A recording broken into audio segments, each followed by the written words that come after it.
Selamat berjumpa dengan Dian di channel Morat Marit. Halo, halo, halo. Wow, sudah 10 hari lebih aku nggak pernah upload video. Ini gendeng ini.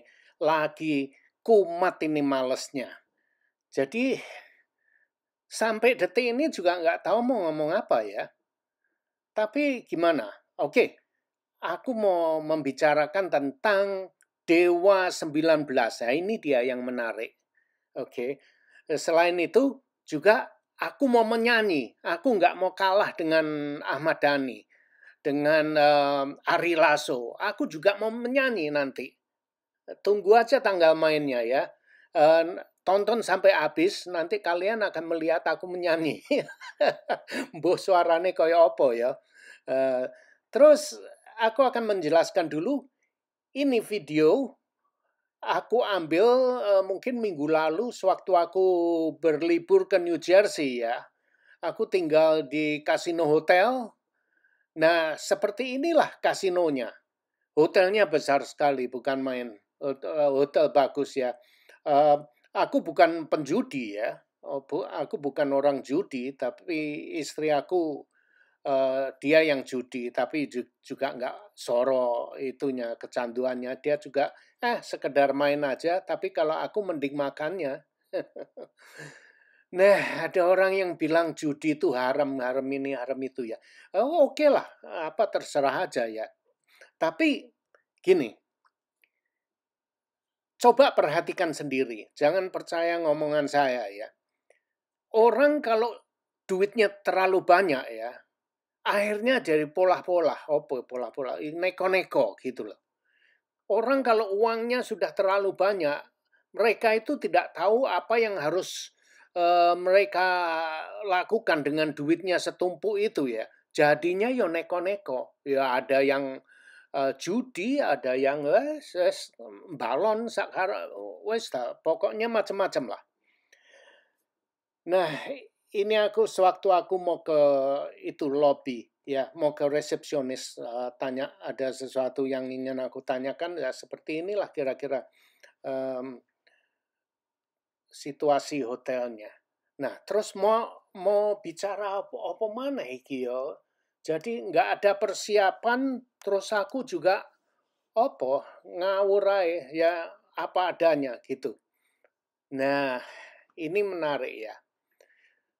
Agar kita itu berarti kamu dan aku ya, agar kita tidak sakit hati dan kecewa, maka kita harus memahami yang mana sifat manusia itu 99%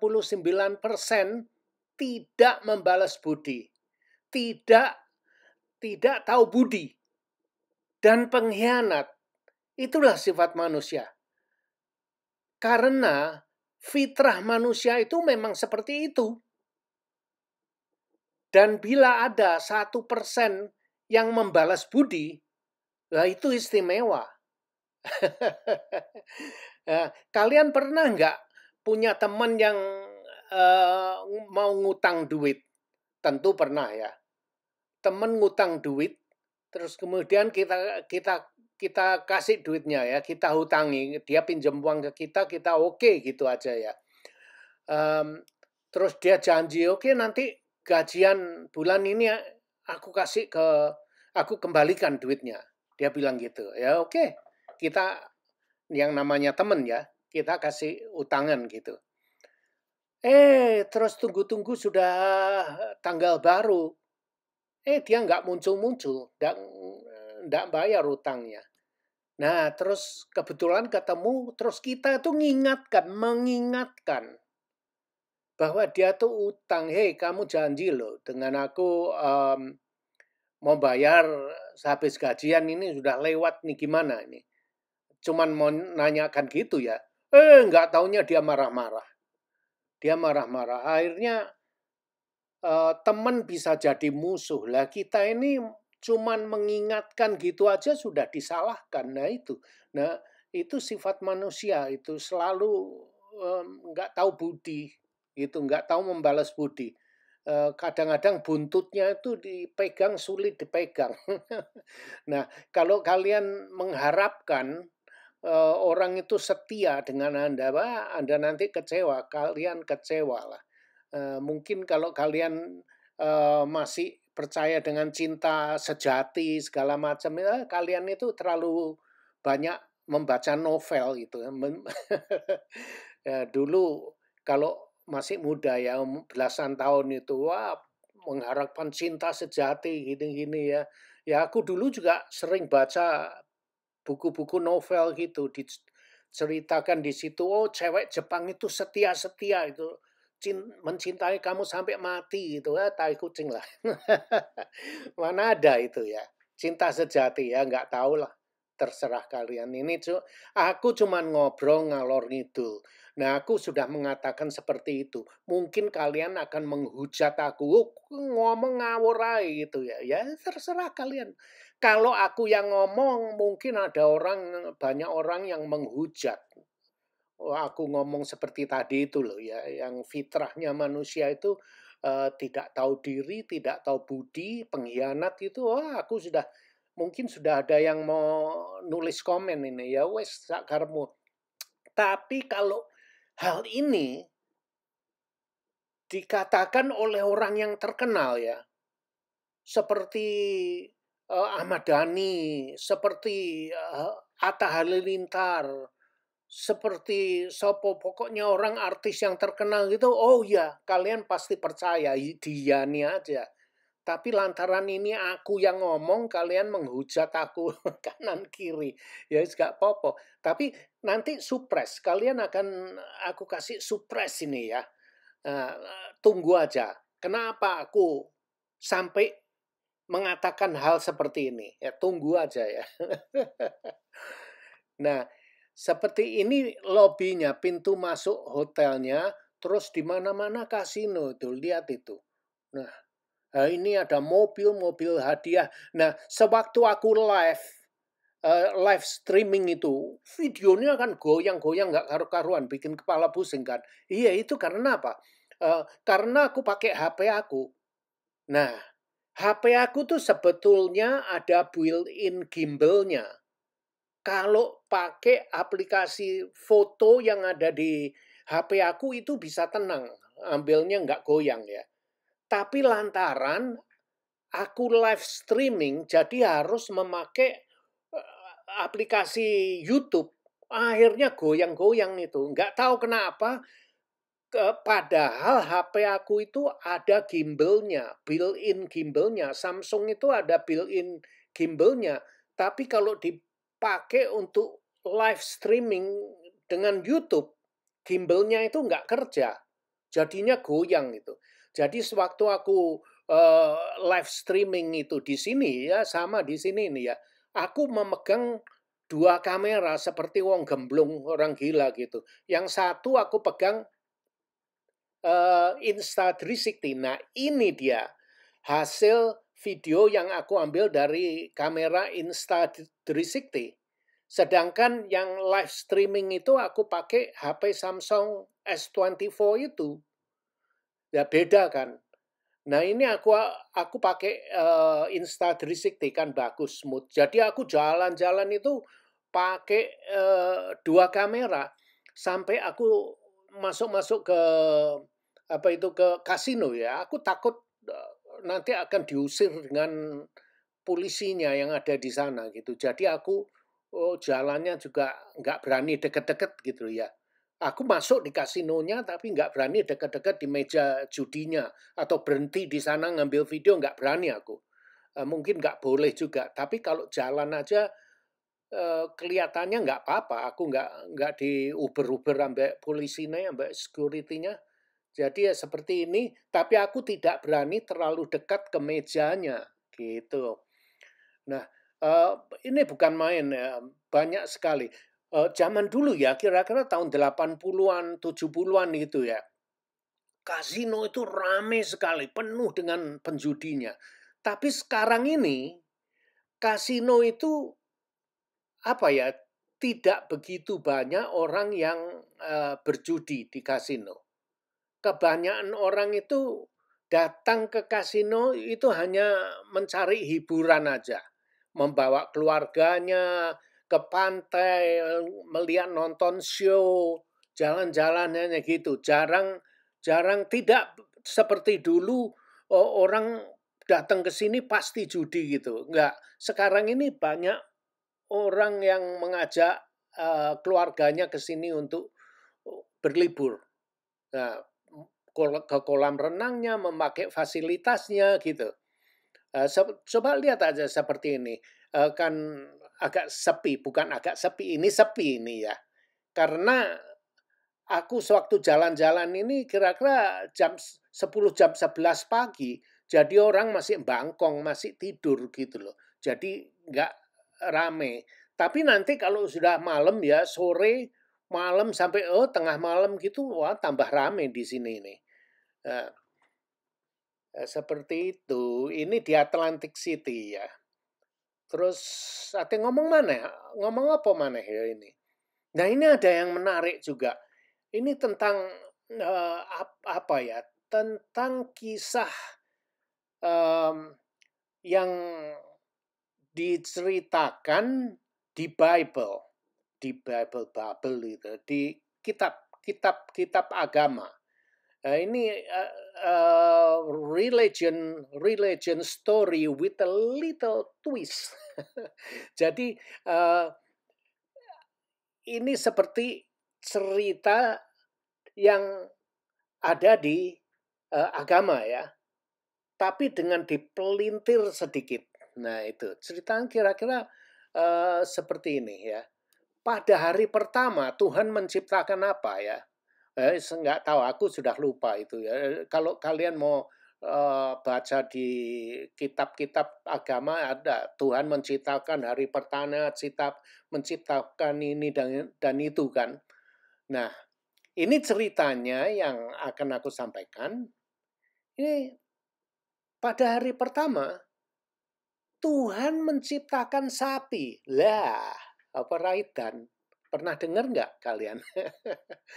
Nah, Tuhan menciptakan sapi, terus Tuhan bilang dengan sapi, dia ciptakan dulu, boom, sapinya keluar. Terus Tuhan ngomong dengan sapinya.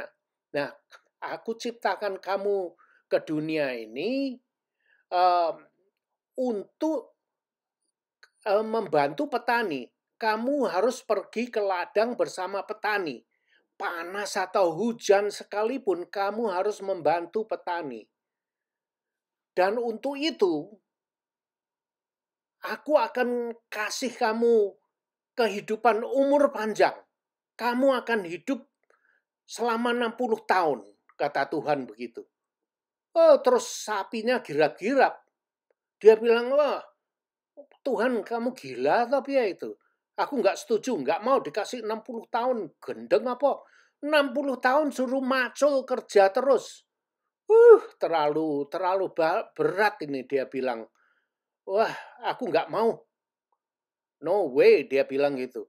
Terus sapinya komplain gitu, terus dia bilang, Tuhan, menurut aku 20 tahun itu sudah cukup. Bantu petani 20 tahun udah cukup. Jadi aku nggak mau kalau Tuhan kasih 60 tahun. Jadi ambil aja yang 40 tahun aku kembalikan. Ya, karena kamu yang menciptakan aku, jadi aku nggak mau, kalau aku bisa gitu aku kembalikan semua. Hidup dengan petani itu nggak enak, muacau terus setiap hari. Pagi-pagi sudah ke sawah. Jadi sapi bilang, oke, Tuhan kasih 60 tahun, hidup selama 60 tahun. Jadi aku kembalikan yang 40 tahun. Jadi aku ambil aja 20 tahun lah, karena Tuhan sudah baik hati memberi saya hidup. Jadi biarlah aku jalani 20 tahun, aku masih bisa tahan lah. Jadi yang 40 tahun aku kembalikan. Terus Tuhan bilang, ya jadi. Oke, jadilah kehendakmu. Kun fayakun, kalau itu yang kamu kehendaki. Akhirnya ya begitu. Maka itu sapi dikasih umur hanya 20 tahun aja. Kemudian hari kedua. Nah, ini menarik. Tuhan menciptakan apa? Kalian tahu, anjing. Tuhan menciptakan anjing, boom, anjingnya datang. Terus Tuhan bicara dengan anjingnya, kamu harus duduk di depan pintu. Kamu harus duduk menjaga pintu rumah majikan kamu. Dan kalau majikan datang, kamu harus megol-megolkan ekor kamu. Kamu harus merasa senang. Dan kalau ada maling yang mau masuk, kamu harus menggonggong dengan keras. Mengusir itu maling itu. Nah, dan untuk itu, aku kasih kamu hidup selama 20 tahun. Loh, terus anjingnya gendeng apa ora iki Tuhan? Suruh jaga rumah gitu dikasih umur 20 tahun. Itu terlalu lama Tuhan, dia bilang gitu. Terus, terlalu lama. Udah Tuhan kasih 20 tahun, aku kembalikan aja yang 10 tahun. 10 tahun aku rasa sudah cukup. Terus Tuhan ya, udah kamu mau 10 tahun, kun fayakun, jadilah kehendakmu. Boom. Jadi umurnya anjing itu 10 tahun aja, yang 10 dikembalikan. Nah, itu dia. Terus pada hari ketiga, Tuhan menciptakan monyet. Ini yang menarik juga ini ya. Tuhan menciptakan monyet, boom, datanglah ke bumi monyet ini. Terus kemudian Tuhan mengatakan kepada monyet, kamu harus membuat trik, harus melawak, kamu harus seperti apa, clown itu seperti badut. Kamu harus melucu, ya gitu, membuat orang ketawa, membuat orang bahagia, gitu dia bilang. Kamu harus menyenangkan orang, dia bilang. Waduh Tuhan, gendeng juga ini. Tuhan bilang, untuk itu aku kasih kamu hidup selama 25 tahun. Loh, gendeng temen iki Tuhan iki. Kumat gendengnya, dia bilang gitu. Terus dia komplain, Tuhan 25 tahun itu lama, nggak mau aku. Dia bilang gitu. Terus monyetnya bilang, Tuhan 10 tahun sudah cukup. Ngelawak, banyo, jadi badut 10 tahun wes cukup Tuhan. Yang 15 tahun aku kembalikan. Dia bilang gitu. Terus Tuhan bilang, oke, jadilah kehendakmu. Kun fayakun, jadi. Jadi monyet mengembalikan 15 tahun. 15 tahun dikembalikan, terus dia hidup 10 tahun. Nah gitu. Terus pada hari keempat, Tuhan menciptakan manusia. Lah ini kok bisa hari keempat ya? Apa enggak hari pertama itu Tuhan menciptakan manusia? Tapi udahlah, itu cerita dari buku agama, aku enggak begitu tahu ya. Nah ini pada hari keempat Tuhan menciptakan manusia. Nah, terus dia bilang dengan manusia. Dia bilang, kamu hanya perlu makan, minum, dan bersenang-senang. Istirahat, tidur-tidur seenak kamu lah. Dan aku kasih kehidupan yang nyaman, dia bilang begitu. Terus apa lagi ya? Terus Tuhan mengatakan, nikmati saja hidup ini. Untuk itu, aku beri kamu, Tuhan memberi manusia ya, aku beri kamu hidup selama 20 tahun. Lah terus manusianya gendeng, girat-girat, komplain. Tuhan gak setuju. Tuhan ngasih aku kehidupan yang nyaman. Tapi cuman aku dikasih 20 tahun. Gendeng man sepur katanya. Dia bilang, Tuhan ini gila makan kereta api katanya. Wah, gak tepak gitu Tuhan ini. Terus Tuhan bilang, terus apa yang kamu mau? Aku sudah kasih kamu hidup enak, terus hidup selama 20 tahun masih komplain aja. Iya Tuhan, begini aja Tuhan, oke? 20 tahun tuh mustahil. Aku punya usul, oke, apa usulmu? Dia bilang gitu. Nah, terus manusia itu usul, nah itu sapi, dia kan sudah mengembalikan 40 tahun kan. Dia nggak mau dikembalikan ke Tuhan 40 tahun. Terus anjing mengembalikan 10 tahun. Kemudian monyet mengembalikan 15 tahun. Nah, semua itu berikan kepada aku. Manusia bilang, nah selama 40 tahun, 10 tahun, 15 tahun itu berikan ke aku. Aku ingin mengambilnya semua. Terus Tuhan diam sejenak, dia bilang, oke, jadilah kehendakmu, kun fayakun. Aku kasihkan ke kamu. Wes apa maneh? Nah, itulah ceritanya. Nah, jadi manusia dikasih kehidupan 20 tahun. Hidup tidur-tidur dia masih kurang kan. Dikasih hidup nyaman 20 tahun masih kurang, masih komplain aja. Manusia minta kehidupan 40 tahun yang dari sapi yang dikembalikan itu, kemudian juga minta 10 tahun yang anjing kembalikan ke Tuhan itu diminta dengan manusia, terus kemudian manusia juga meminta 15 tahun kehidupan yang dikembalikan oleh si monyet. Jadi itu berapa? 65 tahun yang diminta plus 20 tahun jadi 85 tahun umurnya manusia itu. Nah, coba lihat 85 tahun. Ini benar-benar apa ya? Pas juga. Coba bayangkan.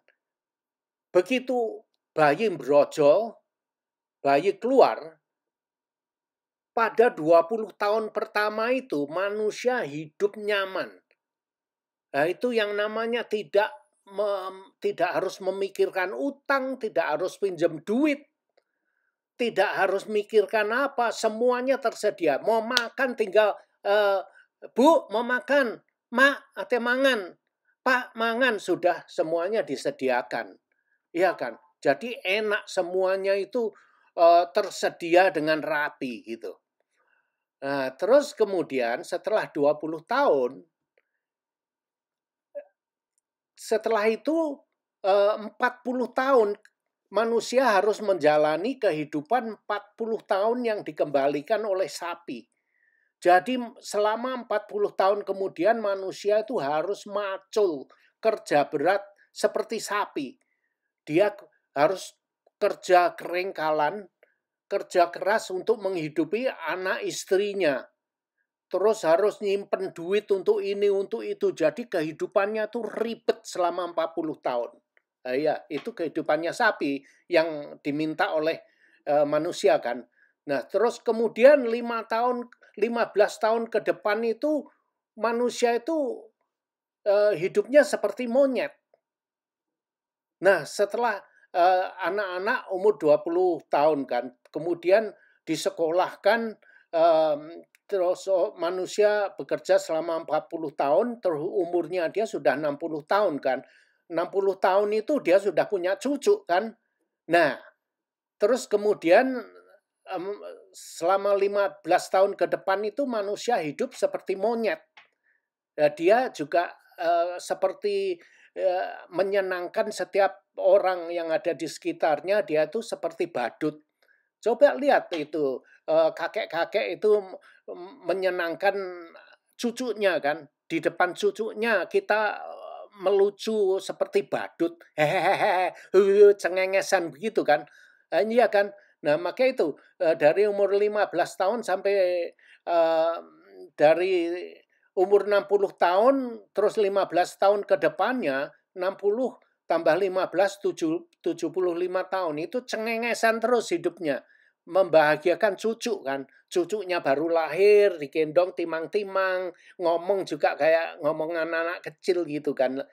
Nah, terus kemudian setelah 15 tahun membesarkan cucu, cucu sudah umur 15, akhirnya nggak mau lagi ke rumahnya opa dan omanya, nggak mau lagi bermain dengan kakek neneknya, karena dia sudah belasan tahun, dia mau pacaran, mau keluar-keluar, mau seneng-seneng sendiri gitu kan.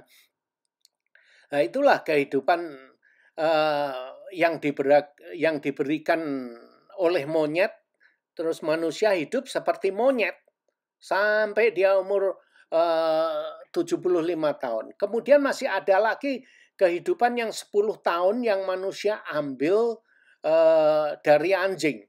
Anjing kan mengembalikan 10 tahun kan, dan manusia mau itu. Oke, yang dikembalikan oleh anjing 10 tahun itu, kasihkan saya. Nah itu sekarang, dari umur 75 sampai umur 85 itu, hidup manusia itu seperti anjing. Dia jaga pintu, duduk di depan pintu, tengok-tengok nang ngarepe omah ngono. Di kursi goyang, terus rewel kalau sudah umur tua 75 tahun itu kan ngeyel, senangnya ngeyel, ngelihat tangga, kepingin tahu tetangga apa yang dia kerjakan. Kalau tetangganya ini sedikit itu komplain dia, menggonggong seperti anjing kan. Nah itulah jaga rumah di depan pintu supaya nggak ada pencuri yang masuk. Kalau ada pencuri yang masuk, dia telepon polisi. Nah kalau memperhatikan tetangganya, apa tetangganya selingkuh, rasan-rasan kerjanya, rasan-rasan ya seperti anjing itu kerjanya. Nah itulah cerita sedikit tentang manusia. Kalau mau dipikir-pikir ya memang benar ya. Nah terus apa maneh cangkemku wis ngeyel terus ngene wis kesel ini. Nah, aku mau nyanyi dulu aja ya, biar nyanyi ini. Kalian mau dengar. Selanjutnya adalah apa yang dikatakan oleh Ahmad Dhani. Nah, aku senang dengan Ahmad Dhani. Dia kalau bicara ceplas-ceplos gitu. Seperti apa adanya. Seperti aku kalau bicara ya kadang seperti itu. Nah, linknya akan aku cantumkan di deskripsi di bawah video ini. Silahkan menikmati ya. Oke. Kita ini sebagai manusia harus belajar memahami bahwa manusia itu memang fitrahnya itu tidak membalas budi, tidak tahu budi, itu memang fitrahnya manusia. Jadi kita kalau terlalu berharap manusia itu berbalas budi, kita yang sakit hati, Pak. Iya. Kita yang sakit hati kita. Iya. Sakit kita nanti maka itu mental kita sakit. Iya. Itu aku alamin. Iya. Gak usah gitu kayak ngutang ngarep balik duitnya aja sakit hati. Iya. Bisa jadi musuh kita. Kita harus belajar, jangan pernah berharap balas budi kepada manusia. Karena manusia itu fitrahnya memang sepertinya memang berkhianat, tidak tahu balas budi. Itu fitrahnya manusia seperti itu. 99% manusia seperti itu. Kalau ada 1% yang manusia yang tahu balas budi, istimewa. Terima kasih sudah nonton video ini dan jangan lupa like, comment, share, dan subscribe. Adios, my friend.